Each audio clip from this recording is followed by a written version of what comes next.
Hello നമസ്കാരം. എന്താണ് Rajasthan Royals നിങ്ങൾക്ക് സംഭവിച്ചത്? നമുക്കറിയാം, ഈ ഒരു സീസണിൻ്റെ തുടക്കത്തിൽ അത്രയധികം കിടിലൻ വിജയങ്ങൾ സ്വന്തമാക്കിക്കൊണ്ട് സ്വപ്ന കുതിപ്പ് നടത്തിയ ടീമാണ്.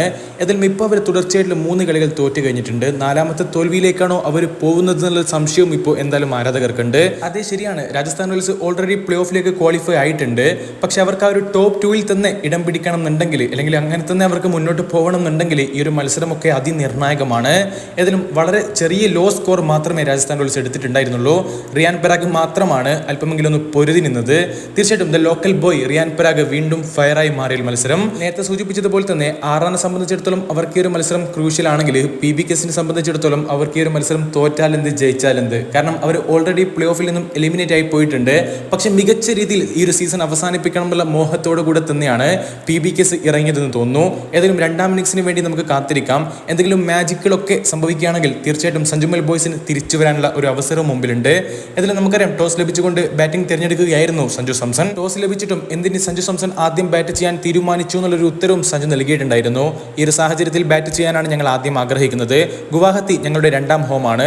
മത്സരത്തിന് മുമ്പ് കൃത്യമായിട്ട് പിച്ചുകളെ കുറിച്ച് പഠിച്ചിട്ടുണ്ടായിരുന്നു. ഈർപ്പം ഉണ്ടാവുമോ ഇല്ലയെന്നൊക്കെ ഞങ്ങൾ സമയമെടുത്ത് പരിശോധിച്ചിട്ടുണ്ടെന്നൊക്കെയായിരുന്നു സഞ്ജു പറഞ്ഞിട്ടുണ്ടായിരുന്നത്. ഏതായാലും വളരെ ലോ സ്കോറിൽ സഞ്ജു സാംസന്റെ രാജസ്ഥാൻ റോയൽസിനെ PBKs ഒതുക്കിയിട്ടുണ്ട് എന്നുള്ളതാണ് യാഥാർത്ഥ്യം.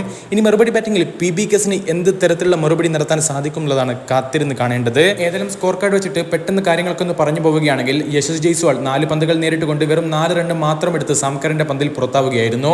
ജയ്സ്വാൾ ശരിയാണ്, 1-2 കളികളൊക്കെ മികച്ച പ്രകടനം ഈ ഒരു സീസണിൽ പുറത്തെടുത്തിട്ടുണ്ടെങ്കിൽ കൂടി ബാക്കിയുള്ള കളികളൊക്കെ അദ്ദേഹം പൂർണ്ണമായിട്ടും നിരാശപ്പെടുത്തുകയാണ്. ഏതായാലും ജയ്സ്വാളിന്റെ ഫോമിൽ വീണ്ടും ആശങ്കകൾ ഉയരുകയാണ്. നമ്മുടെ ജോസ് ബട്ട്ലറിന് പകരം എത്തിയിട്ടുള്ള കാഡ്മോർ മികച്ച ഇമ്പാക്ട് എന്ന കളിയിൽ ഉണ്ടാക്കുമെന്ന് കരുതിയെങ്കിൽ കൂടി 23 പന്തുകൾ നേരിട്ടുകൊണ്ട് 2 ഫോറുകളുടെയും ഒരു 6-റുടെയും സഹായത്തോടു കൂടി വെറും 18 റൺസ് മാത്രമാണ് അദ്ദേഹം എടുക്കുന്നത്. പിന്നെ നമ്മുടെ ക്യാപ്റ്റൻ സഞ്ജു സാംസൺ 15 പന്തുകളിൽ 18 റൺസ് മാത്രം എടുത്ത് പുറത്താവുന്നു. രാഹുൽ ചഹർ പിടിച്ചുകൊണ്ടായിരുന്നു അദ്ദേഹം പുറത്തായിട്ടുള്ളത്. അശ്വിനിലേക്ക് വരികയാണെങ്കിൽ അദ്ദേഹം ഇന്ന് വളരെ നേരത്തെ തന്നെ ഇറങ്ങിയിട്ടുണ്ടായിരുന്നു.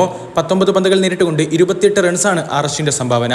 ധ്രുവ് ജുറേലിലേക്ക് വരികയാണെങ്കിൽ അദ്ദേഹത്തിൽ വലിയ പ്രതീക്ഷകൾ അർപ്പിച്ചിട്ടുണ്ടായിരുന്നുവെങ്കിൽ കൂടി ധ്രുവ് ജുറേൽ വന്നതുപോലെ തന്നെ മടങ്ങുന്ന ഒരു കാഴ്ചയാണ് നമ്മൾ കാണുന്നത്. പക്ഷേ ഇവിടെയൊക്കെ 6 വേണ്ടി പൊരുതി നിന്നൊരു താരം അത് റിയാൻ പരാഗ് മാത്രമായിരുന്നു.